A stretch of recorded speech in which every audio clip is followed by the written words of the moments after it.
Hi there, I'd like to wish you a happy Valentine's Day. My name is Chantal, and I had the idea to create an original painting inspired by love over the course of 3 days. Here's how it went.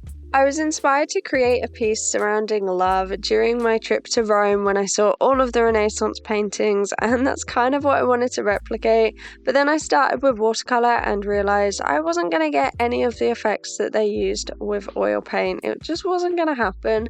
So I did have to stray away from that a little bit. I decided to do a slight pastel theme, and these are my thumbnails here. I did 4 little thumbnails where I just wanted to quickly add different colors, and honestly the colors that I chose were really quite similar, but I'm glad that I did this. I don't often do thumbnails with color, and I do think it was really helpful. I did mostly pastel backgrounds and pastel dresses, but I did a few darker ones as well, and really that just solidified that I did prefer the pastel ones.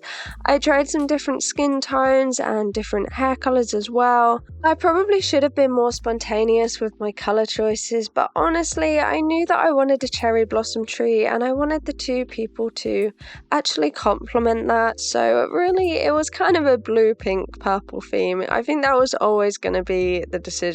So I wasn't very experimental with these thumbnails at all. I decided on the pastel blue and pastel pink dress and the kind of loose, flowy pastel background. I also decided to do natural hair colours. I'd contemplated doing like bright colours, but I just don't think they worked very well. But I would be interested to hear down below which of the thumbnails you think you actually like the best, because I ended up combining like an aspect of each of the thumbnails. There wasn't like one that blew me away, so I was kind of going into this piece a little bit blind, but I'm glad that I did the thumbnails. It was very helpful. I've not made very many originals, and I've really not painted full figures like this before, especially having 2 in one painting, so this was completely new to me. And it was a little bit bold, so I decided to end it there for day 1 so I could start day 2 completely fresh. I generally like to start really early when I do a painting and try and get it finished in one day, or at least most of it finished in one day. I'm the kind of person that wouldn't work very well with oils. I honestly just love to get a painting or like a piece done in one day. Whenever I have to go back in several sittings, it just makes me dislike the piece even more. Everyone's different, but I personally just do not like going back for a second day. So I started nice and early to try and get it done, and I didn't actually end up using my hairdryer very much for this. I thought that I would, but it wasn't really essential. So I started going in with the background first. I did a little bit of wet on wet to try and get a bit of a smooth blend, and I added shell pink for the cherry blossom, and then I blended it down into a little bit of a cascade green and then a little bit of blue. Originally there was going to be a field and a lake, but I decided to actually leave it completely blurry because I felt like that just worked a lot better, but it was going to be a lot more crisp, the background. So as far as this piece goes, because I haven't really talked about it at all, it's inspired by love, it's a couple, and I was kind of going for like a Pride and Prejudice kind of vibe. I wanted to do a modern take on like the Regency era dresses. I was actually really good this time round and decided to swatch my colours as I was making them, which honestly I never do. It's such a bad trait, and I have mad respect for anyone that swatches on paper every single time they go. I do feel like it actually did help. I was really struggling to get the skin tones exactly how I wanted them, and this kind of helped me decide that. I think it was actually particularly hard because I'm using my Arches paper here, but I haven't used it in so long because it's so pricey that I honestly don't use it unless I'm doing like originals. That it gets to the point that when I use it, it's like trying out a brand new medium, and it works so differently compared to my cheaper sketchbooks that I did actually struggle, which I really don't want to struggle with because Arches paper is so good, but unfortunately because I don't use it very much, it just behaved in such a different way. And when I was adding this dress, I was expecting it to go a lot lighter. I mean, it doesn't look really dark, but I'm sure if I was going to put this exact paint on some of the sketchbooks that I'm using at the moment, it would have gone a lot lighter. So that's why it's really important to know your paint and know your paper, because I didn't. and this went a lot darker than I was hoping, and because it's 100% cotton, I couldn't really lift it at all.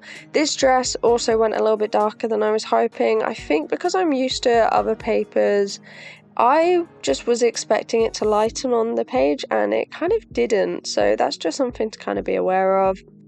For the couple, I chose two femme presenting people, which was actually really lovely because it meant I got to do two dresses, and I absolutely love these kind of style dresses. They're not exactly based on anything, they're kind of Regency era, but I added corsets and I added little puff sleeves, and I love the little bell sleeve that's hanging down there. I just kind of drew the dresses that I would like, to be honest. I very much wanted the composition to have a little bit of a Jane Austen feel to it, where it's a couple but they're just holding hands and it's very innocent. I love that whole kind of vibe. And the cherry blossom was just because I absolutely love cherry blossoms, really. I got a load of new pink paint and I wanted to be able to use them. So this kind of colour palette is honestly just my favourite colour palette to use. I had a load of new paints and I just wanted to explore a load of paints that I really liked. I got to use Potter's Pink and Permanent Rose. I had loads of new lovely pinks that I wanted to use, so it was really fun. This painting is one of those ones where I don't think anything particularly went wrong. I don't think there was one exact thing that went wrong, but it didn't quite go to plan. Don't get me wrong, I had a very loose idea in my head. I didn't really do a very good thumbnail, and I didn't have anything exact in my head of what I wanted it to look like, but it didn't quite go to plan nevertheless. And it's not like one particular thing went wrong. I just think the first layer of pretty much everything that I put down was a little bit too thick. I think the first layer was a little bit too dark. Because I'm used to worse quality paper, I feel like it doesn't usually go this vibrant on the first layer. Both the dresses and the skin tones were just a little bit too dark on the first layer. That meant that my highlights were too dark, and then when I was adding the shadows, it just all went a lot darker than I would have liked. I was kind of going for a very pastel-y piece, and don't get me wrong, you might look at this and still think it's very pastel-y, but it did go a lot darker than I would have liked, and especially darker than my thumbnails. You know, it didn't go exactly as planned. The dress was supposed to be very much like a pastel baby blue, and it just ended up a lot darker than that. Again, I think it's just because the very first layer, which was supposed to be just the highlights, was a bit too dark. I think the skin tone, again, I feel like the first layer was just a little bit too thick. And that's really just because I'm not used to this paper at all. It's been a long while, and like the last things that I did on this paper were galaxies, so they're completely different. You absolutely load pigment onto them when you create galaxies, and doing this kind of style on the Arches paper, it was just so new to me, and I definitely need more experience with this. But I do get a bit scared to use my Arches paper, so it's understandable. I really love that I chose to do ginger hair, but I do feel like it might be a little bit too orange. Again, the other dress, the kind of purpley dress, that went so much darker than I had in my head. That was supposed to be like a pastel pink or like a pastel lilac. And also the tree, that just went a little bit darker as well. I think overall this piece just went a lot darker than I had planned, and that's a learning curve, but once I had done the first layer, there was really no way back because it's 100% cotton, it doesn't really lift, so there wasn't really a way back from that. I do still like how it turned out, but I do feel like I got a little bit lost after the first layer didn't go as I had planned. And then when it came to the cherry blossom, I also had quite a few levels of getting lost there as well. I honestly just didn't really have much of a plan to it. I also didn't really have much of a plan for this hair, and I do somewhat like it, but I'm not a huge fan. I left it really blurry to begin with, and then I tried to add some definition, and I didn't want to just add tons of definition because I do like the blurry effect to it, but I'm still not a massive fan of it. I tried to add little details to the skin and the face as well, but honestly, this was so small.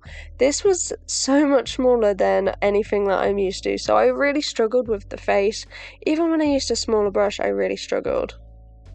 So when it came to the cherry blossom, my first plan, as you can see here, was to do a negative space, and then I completely just left that. And the negative space, it just didn't really work well, so I decided to just do this loose kind of like drop. I don't know what the technique is, but where you just sort of add the singular petals. The whole negative space thing, it just wasn't working, so I decided to just add the petals and just keep layering and layering. And I've never done cherry blossom before, so yeah.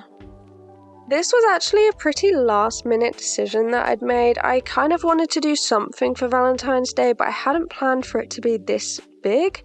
I had seen everyone else's Valentine's Day art on social media and I felt so inspired, and I felt like, you know what, if I do want to do this original painting that's inspired by love, I should really just get on with it and see what happens, you know? I think I'm a little bit too precious over my good art supplies, and that kind of stops me from creating sometimes because I get a little bit safe in my sketchbook and I just want to create sketchbook pages rather than actually creating originals. I feel like sometimes sketchbooks can sort of hold me back because I get a little bit safe in them and I don't want to go out of my comfort zone. But I'm really glad that I did this piece. Even though I didn't go quite to plan, I feel like it's one of those things where I could have practiced the people separately in my sketchbook a million times, and at the end of the day, if I then go to different paper and it does react the way that it did, I was always going to do the first layer slightly too dark. Because I'm not used to the paper, it would have happened no matter how many times that I'd practiced certain areas of it. When it comes to the cherry blossom now, I just kept going slightly darker and darker, and then I added a little bit more pink and a little bit more red, and it probably doesn't look anything like cherry blossom anymore. It went a little bit too dark, but I just felt like it needed a little bit more colour there, and you can see that this piece is just not very pastel anymore. As I said earlier, originally there was going to be a lake and it was going to have quite a lot of definition in the background, but because of the way that the cherry blossom turned out, I decided to do the grass kind of mirroring that. So I used the exact same technique for the grass, but obviously I did it in like green and blue, and I feel like it actually kind of works. The other idea I had here was actually to do the grass slightly over the feet so that I wouldn't have to draw toes. It was quite a good idea, that one. Going into day 3, I didn't really know how I was going to fix it. Originally I decided to use colour pencils, and then I decided to actually go in with a really fine paintbrush and add blue to darken up some shadows and add some contrast. And then I did end up adding a colour pencil just a little bit and a white gel pen for highlights. I love that this piece pushed me out of my comfort zone, and I tried something new without doing a million sketches beforehand to try and get it absolutely perfect. I really just went for it, and I do like how this one turned out. I love the whole period vibe, and I do love the dresses. I think they're gorgeous. This original is now up for sale on my website at chantalarts.com if you are interested. I just added my signature and it looks so finished in the mount. I really love how it looks. I really hope you've enjoyed watching this video. Thank you so much for staying to the end if you have. This painting doesn't yet have a name, so if you've got any ideas, I would love to hear them down below. I would also love to hear if you've got any plans for this Valentine's Day. If you've enjoyed watching this video, please consider subscribing. It would mean so much to me, and I will be uploading an extra video on Saturday, so stay tuned for that. Hopefully I'll see you there. Bye bye.